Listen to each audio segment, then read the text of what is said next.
अकेला था जिस सभी लोगों को अचानक एक प्रलय वाले सर्वाइवल गेम में पहुंचा दिया गया। हर कोई सुपर पावर पाने के लिए पागलों की तरह लड़ रहा था। और मैं अकेला था जिसने अनलिमिटेड पैसा चुना। सब लोग हंस पड़े, बोले, तू सच में बेवकूफ है, दुनिया खत्म होने वाली है, पैसे का क्या करेगा?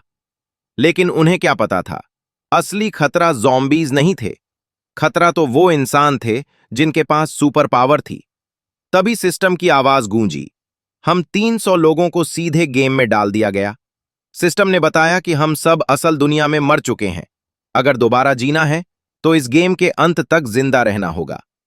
फिर अगला राउंड शुरू हुआ, शुरुआती आइटम चुनने का। शेल्फ पर तरह तरह की शक्तियां रखी थीं। लोग छीना झपटी कर रहे थे। मैं सीधा आखिरी पेज पर गया। वहां नीचे एक छोटा सा सिक्का पड़ा था, अनंत संपत्ति। मैंने बिना सोचे उसे उठा लिया। मेरे क्लास मॉनिटर वांग तेंग ने माइंड कंट्रोल चुना था। मुझे देखकर हंसते हुए बोला, मार्क, तू पैसे के लिए इतना पागल है? अब पैसे से क्या होगा? मैं कुछ कहता उससे पहले वो क्लास की सबसे खूबसूरत लड़की लियू रुयान की तरफ मुड़ गया। उसने प्यार की शक्ति चुनी थी। मैं किसी को भी अपना दीवाना बना सकती हूं, वो मुस्कुराई। यहां तक कि ज़ॉम्बीज भी मेरे पीछे आएंगे। प्यार मुझे बचा लेगा।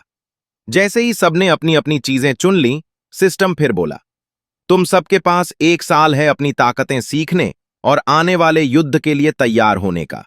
12 महीने बाद असली प्रलय शुरू होगा। और याद रखो, आखिर में सिर्फ एक ही इंसान बचेगा।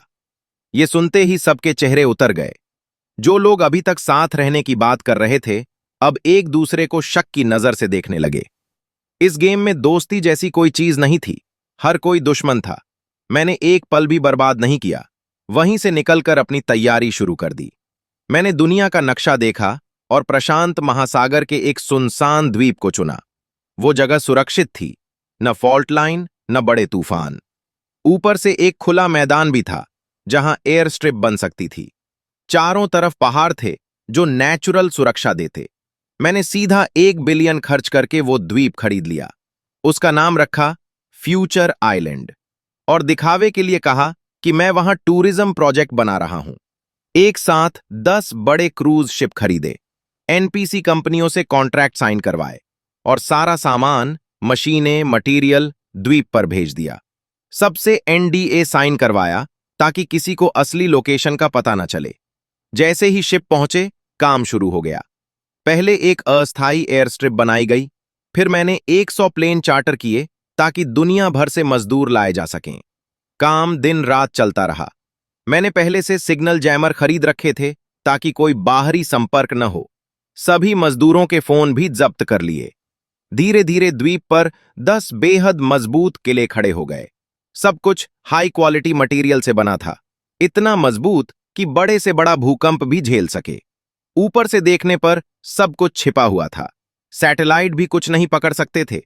लेकिन असली राज तो जमीन के नीचे था। वहां एक विशाल बंकर बनाया गया था। ऐसा बंकर जो न्यूक्लियर अटैक, बायोलॉजिकल खतरे, सब कुछ झेल सकता था।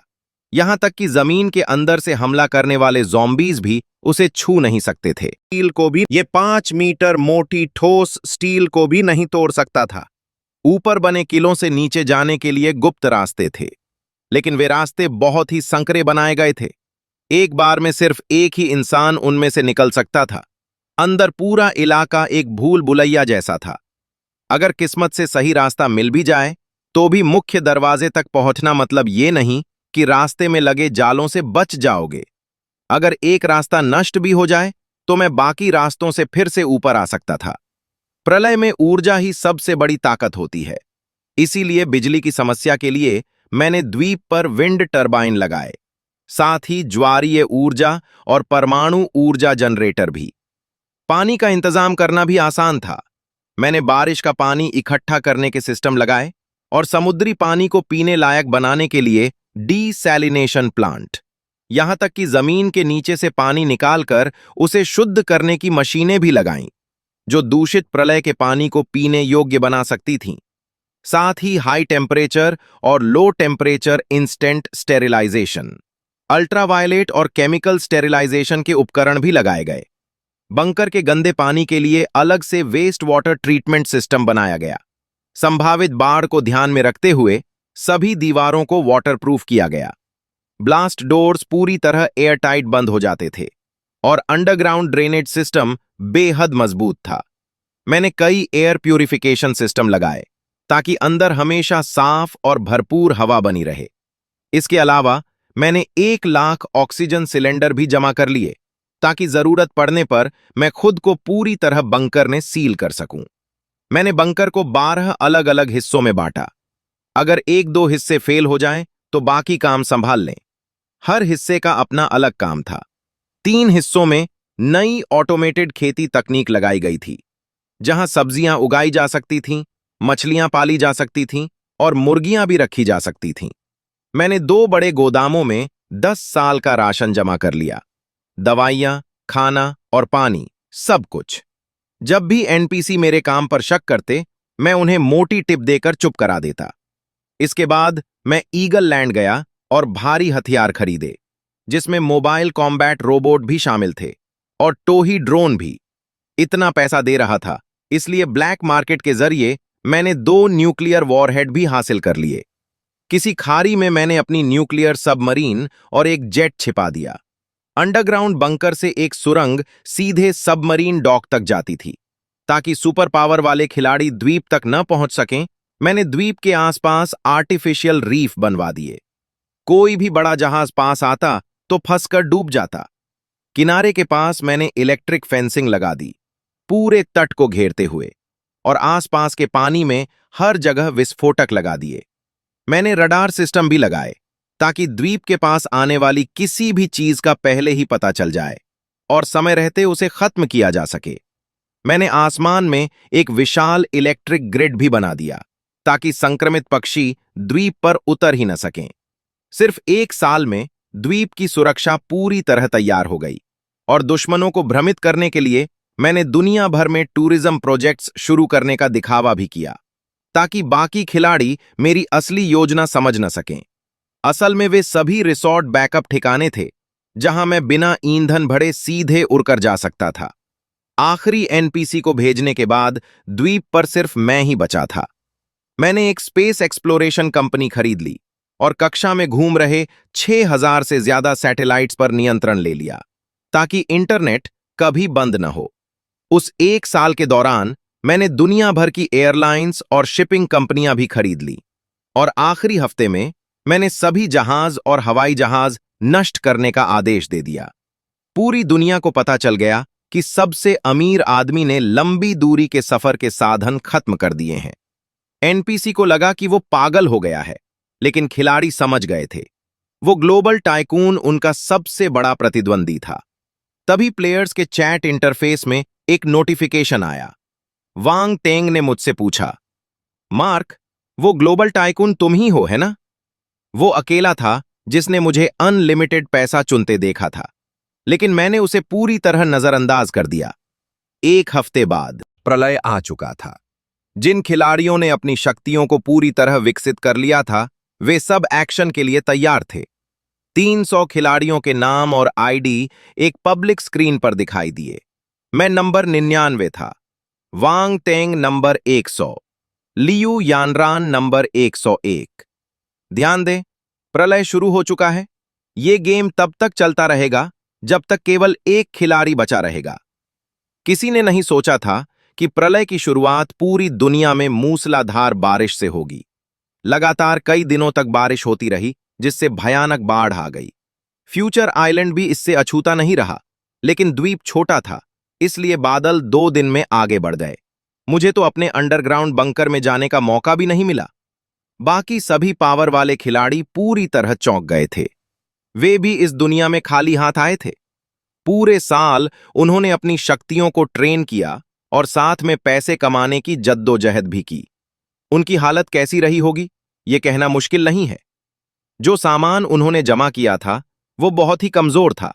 सिर्फ कुछ खिलाड़ी जिन्होंने अपनी शक्तियों का इस्तेमाल अपराध के लिए किया, वे ही किसी तरह विला तक पहुंच पाए। उन्होंने बेसमेंट में शेल्टर बनाया था, लेकिन बाढ़ सबसे पहले बेसमेंट में ही घुसी। उनका सारा सामान बर्बाद हो गया। पूरा विला पानी में डूब गया। कुछ खिलाड़ियों ने अंडरग्राउंड पार्किंग में भी शेल्टर बनाए थे। वे भी पूरी तरह डूब गए। ऊपरी मंजिलों पर बने शेल्टर फिलहाल सुरक्षित थे, लेकिन बारिश रुकने का नाम ही नहीं ले रही थी। नीचे फंसे खिलाड़ियों का थोड़ा बहुत राशन भी धीरे धीरे खत्म होने लगा। हर कोई घबराने लगा। और उसी समय मैं आराम से स्नैक्स खा रहा था और एक लाइव स्ट्रीम देख रहा था। स्ट्रीमर पर्दे के पीछे छिपकर सामने वाली बिल्डिंग को चुपके से रिकॉर्ड कर रहा था। वहां एक खिलाड़ी अपनी आग वाली शक्ति का इस्तेमाल करके लूटपाट कर रहा था। भाई, ये कोई स्पेशल इफेक्ट नहीं है, न ही कोई कॉस्प्ले। ये सच में एक पावर वाला इंसान है। ये पहले हमारे कॉम्प्लेक्स में सिक्योरिटी गार्ड था, अब ये दरवाजे जला रहा है। ये इसकी 10वीं चोरी है। चैट में हड़कंप मच गया। तो पावर वाले लोग सच में हैं? क्या सच में प्रलय आ चुका है? स्ट्रीमर, सबल कर, वो बिल्डिंग खत्म करके तेरी तरफ आएगा। क्या आग की ताकत वाकई इतनी खतरनाक है? इसी बीच किसी खिलाड़ी ने एनपीसी को खबर दे दी। कुछ ही देर में स्वॉट टीम रेस्क्यू बोट्स में वहां पहुंच गई। उन्होंने बिल्डिंग को चारों तरफ से घेर लिया। स्ट्रीमर के हाथ उत्साह से कांप रहे थे। दोस्तों, मैं पहली बार असली गोलीबारी देखने वाला हूं। इस गार्ड की आग की ताकत तो जबरदस्त है। इसने कुछ ही सेकंड में स्टील का गेट पिघला दिया। स्वॉट टीम बिल्डिंग के अंदर घुस गई। चारों तरफ गोलियों की आवाज गूंजने लगी। माहौल पूरी तरह तनावपूर्ण हो गया था। स्टील को भी, ये 5 मीटर मोटी ठोस स्टील को भी नहीं तोड़ सकता था। ऊपर बने किलों से नीचे जाने के लिए गुप्त रास्ते थे, लेकिन वे रास्ते बहुत ही संकरे बनाए गए थे। एक बार में सिर्फ एक ही इंसान उनमें से निकल सकता था। अंदर पूरा इलाका एक भूल भुलैया जैसा था। अगर किस्मत से सही रास्ता मिल भी जाए, तो भी मुख्य दरवाजे तक पहुंचना मतलब ये नहीं कि रास्ते में लगे जालों से बच जाओगे। अगर एक रास्ता नष्ट भी हो जाए, तो मैं बाकी रास्तों से फिर से ऊपर आ सकता था। प्रलय में ऊर्जा ही सबसे बड़ी ताकत होती है। इसीलिए बिजली की समस्या के लिए मैंने द्वीप पर विंड टरबाइन लगाए, साथ ही ज्वारीय ऊर्जा और परमाणु ऊर्जा जनरेटर भी। पानी का इंतजाम करना भी आसान था। मैंने बारिश का पानी इकट्ठा करने के सिस्टम लगाए और समुद्री पानी को पीने लायक बनाने के लिए डीसैलिनेशन प्लांट। यहां तक कि जमीन के नीचे से पानी निकालकर उसे शुद्ध करने की मशीनें भी लगाईं, जो दूषित प्रलय के पानी को पीने योग्य बना सकती थीं। साथ ही हाई टेम्परेचर और low temperature instant sterilisation, ultraviolet और केमिकल स्टेरिलाइजेशन के उपकरण भी लगाए गए। बंकर के गंदे पानी के लिए अलग से वेस्ट वाटर ट्रीटमेंट सिस्टम बनाया गया। संभावित बाढ़ को ध्यान में रखते हुए सभी दीवारों को वाटरप्रूफ किया गया। ब्लास्ट डोर्स पूरी तरह एयरटाइट बंद हो जाते थे और अंडरग्राउंड ड्रेनेज सिस्टम बेहद मजबूत था। मैंने कई एयर प्यूरिफिकेशन सिस्टम लगाए ताकि अंदर हमेशा साफ और भरपूर हवा बनी रहे। इसके अलावा मैंने 1 लाख ऑक्सीजन सिलेंडर भी जमा कर लिए ताकि जरूरत पड़ने पर मैं खुद को पूरी तरह बंकर में सील कर सकूं। मैंने बंकर को 12 अलग अलग हिस्सों में बांटा। अगर 1-2 हिस्से फेल हो जाएं, तो बाकी काम संभाल लें। हर हिस्से का अपना अलग काम था। 3 हिस्सों में नई ऑटोमेटेड खेती तकनीक लगाई गई थी, जहां सब्जियां उगाई जा सकती थीं, मछलियां पाली जा सकती थीं और मुर्गियां भी रखी जा सकती थीं। मैंने 2 बड़े गोदामों में 10 साल का राशन जमा कर लिया। दवाइयां, खाना और पानी, सब कुछ। जब भी एनपीसी मेरे काम पर शक करते, मैं उन्हें मोटी टिप देकर चुप करा देता। इसके बाद मैं ईगल लैंड गया और भारी हथियार खरीदे, जिसमें मोबाइल कॉम्बैट रोबोट भी शामिल थे और टोही ड्रोन भी। इतना पैसा दे रहा था, इसलिए ब्लैक मार्केट के जरिए मैंने 2 न्यूक्लियर वॉरहेड भी हासिल कर लिए। किसी खाड़ी में मैंने अपनी न्यूक्लियर सबमरीन और एक जेट छिपा दिया। अंडरग्राउंड बंकर से एक सुरंग सीधे सबमरीन डॉक तक जाती थी। ताकि सुपर पावर वाले खिलाड़ी द्वीप तक न पहुंच सकें, मैंने द्वीप के आसपास आर्टिफिशियल रीफ बनवा दिए। कोई भी बड़ा जहाज पास आता तो फंसकर डूब जाता। किनारे के पास मैंने इलेक्ट्रिक फेंसिंग लगा दी, पूरे तट को घेरते हुए, और आसपास के पानी में हर जगह विस्फोटक लगा दिए। मैंने रडार सिस्टम भी लगाए ताकि द्वीप के पास आने वाली किसी भी चीज का पहले ही पता चल जाए और समय रहते उसे खत्म किया जा सके। मैंने आसमान में एक विशाल इलेक्ट्रिक ग्रिड भी बना दिया ताकि संक्रमित पक्षी द्वीप पर उतर ही न सकें। सिर्फ 1 साल में द्वीप की सुरक्षा पूरी तरह तैयार हो गई और दुश्मनों को भ्रमित करने के लिए मैंने दुनिया भर में टूरिज्म प्रोजेक्ट्स शुरू करने का दिखावा भी किया, ताकि बाकी खिलाड़ी मेरी असली योजना समझ न सकें। असल में वे सभी रिसॉर्ट बैकअप ठिकाने थे, जहां मैं बिना ईंधन भरे सीधे उड़कर जा सकता था। आखिरी एनपीसी को भेजने के बाद द्वीप पर सिर्फ मैं ही बचा था। मैंने एक स्पेस एक्सप्लोरेशन कंपनी खरीद ली और कक्षा में घूम रहे 6000 से ज्यादा सैटेलाइट्स पर नियंत्रण ले लिया, ताकि इंटरनेट कभी बंद न हो। उस एक साल के दौरान मैंने दुनिया भर की एयरलाइंस और शिपिंग कंपनियां भी खरीद ली और आखिरी हफ्ते में मैंने सभी जहाज और हवाई जहाज नष्ट करने का आदेश दे दिया। पूरी दुनिया को पता चल गया कि सबसे अमीर आदमी ने लंबी दूरी के सफर के साधन खत्म कर दिए हैं। एनपीसी को लगा कि वो पागल हो गया है, लेकिन खिलाड़ी समझ गए थे। वो ग्लोबल टाइकून उनका सबसे बड़ा प्रतिद्वंदी था। तभी प्लेयर्स के चैट इंटरफेस में एक नोटिफिकेशन आया। वांग टेंग ने मुझसे पूछा, मार्क, वो ग्लोबल टाइकून तुम ही हो, है ना? वो अकेला था जिसने मुझे अनलिमिटेड पैसा चुनते देखा था, लेकिन मैंने उसे पूरी तरह नजरअंदाज कर दिया। एक हफ्ते बाद उन्हें अंदर आने देने के लिए, लेकिन अंदर मौजूद खिलाड़ियों ने पहले ही सारे दरवाजे मजबूती से बंद कर दिए थे। चाहे बाहर वाले कितनी भी जोर से दरवाजों और दीवारों को पीटें या अपनी शक्तियों का इस्तेमाल करें, वे उस सील किए गए दरवाजे को हिला भी नहीं पाए। अंदर वाले जश्न मना ही रहे थे कि तभी मैं अचानक चैट में बोला, अरे, इसमें 20 लोगों की जगह थी ना, अभी भी 8 लोग और आ सकते हैं। मेरे पास एक ओवरराइड कोड है। दरवाजा लॉक होने के बाद भी मैं अंदर का एक्सेस ले सकता हूं। छुपा हुआ दरवाजा दक्षिण पूर्व दिशा में है, दीवार के नीचे वाली सजावटी ईंट। उसे घुमाओ और गुप्त दरवाजा खुल जाएगा। बाहर खड़े खिलाड़ी पागलों की तरह उस जगह की ओर दौड़े। उन्होंने उस सजावटी ईंट को घुमाया और सच में पुरानी दीवार में एक छुपा हुआ दरवाजा खुल गया। सभी खिलाड़ी अंदर घुसने के लिए टूट पड़े। उन आखिरी 8 जगहों के लिए लड़ाई शुरू हो गई। एक कमजोर सी दिखने वाली लड़की धीमी पड़ गई और पीछे रह गई। तभी उसके हाथों से बेलें निकलने लगीं। वो आगे खड़े खिलाड़ियों पर हमला करने लगी। एक ही झटके में कई खिलाड़ी गिर पड़े। तभी ब्लेड पावर वाला खिलाड़ी फुर्ती से अपने पैरों के नीचे की बेलों को काटता है, फिर मुड़कर एक हवा की धार छोड़ता है, जिससे उस बेल वाली खिलाड़ी का गला कट जाता है। वो सबसे पहले दरवाजे तक पहुंचता है, ओवरराइड कोड डालता है और दरवाजा खुल जाता है। वो खुशी से अंदर घुस जाता है। उसके तुरंत बाद एक और खिलाड़ी बिजली की ताकत से पूरी भीड़ को गिरा देता है।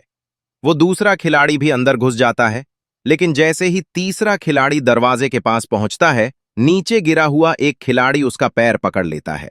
वो गिरा हुआ खिलाड़ी डरावनी मुस्कान देता है और जहर लगे नाखून उसके जांग में घुसा देता है।